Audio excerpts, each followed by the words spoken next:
सूतक जी ने कहा, हे ऋषि, नारद जी ने सनकादिक से कहा कि मैं अवश्य ही श्रीमद् भागवत की कथा का ज्ञान यज्ञ प्रारंभ करूंगा। कृपया करके हमें वह स्थान बताइए जहां मैं इसे आरंभ कर सकूं।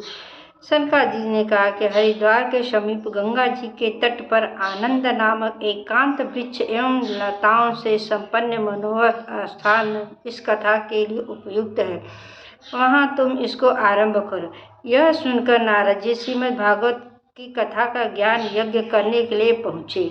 साथ में सनकादिक ऋषि भी आए। इस यज्ञ का समाचार सर्वत्र फैल गया। अंततः इसे सुनने के लिए भृगु आदि ऋषि, वेद वेदांत आदि शास्त्र, गंगा आदि नदियां, पुष्कर आदि सरोवर, दंडक आदि वन अपने दिव्य स्वरूप धारण कर कथा सुनने के लिए आए। जब इस कथा के आरंभ में शंख ध्वनि हुई तो आकाश से पुष्प वर्षा होने लगी। आरंभ में सनकादिक ऋषि ने कहा कि इस पुनीत श्रीमद् भागवत के 12 स्कंद के 18,000 श्लोक है।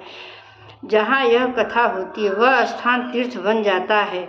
हजारों अश्वमेघ यज्ञ और सैकड़ों वाजपेयी यज्ञ श्रीमद् भागवत की कथा के 16वें भाग के बराबर भी फलदायक नहीं।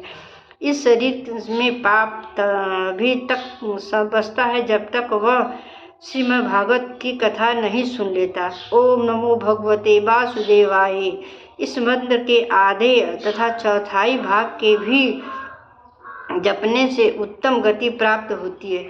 इस कथा के लिए कोई समय या दिन निश्चित नहीं है, किंतु कली के वित्तियों अधिक काल तक रोकी नहीं जा सकती। अतएव इस कथा को 7 दिन में समाप्त कर देना श्रेष्ठ है। इसको 1 सप्ताह सुनने से ही जप तप योग समाधि और तीर्थाटक नादि कर्मों से कहीं अधिक फल प्राप्त होता है।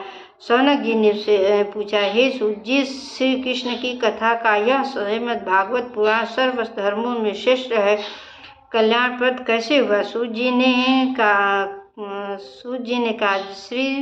जब श्री कृष्ण जी थे तो इससे उद्धव जी ने यह प्रश्न किया था कि आप जब नर लीला समाप्त कर अपने धाम को चले जाएंगे तो फिर कली में यह गौ रूपी पृथ्वी किसकी शरण में जाएगी? यह प्रश्न सुनकर श्री कृष्ण जी चुप हो गए और अपने तेज को श्रीमद् भागवत के स्थिर कर अंतर्ध्यान हो गए। सूत जी ने कहा, नारद जी, श्रीमद् भागवत ज्ञान के यज्ञ और 1 सप्ताह में समाप्त करने का जैसे ही निर्णय किया वैसे ही भक्ति श्री कृष्ण गोविंद हरे मुरारी के नाथ नारायण वासुदेवा कहती हुई अपने दोनों पुत्र ज्ञान और वैराग्य के साथ आकर यज्ञ में उपस्थित हो गई।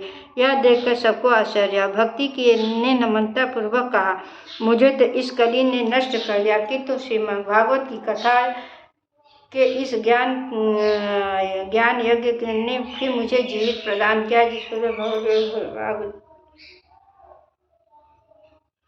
जय प्रभुनाथ का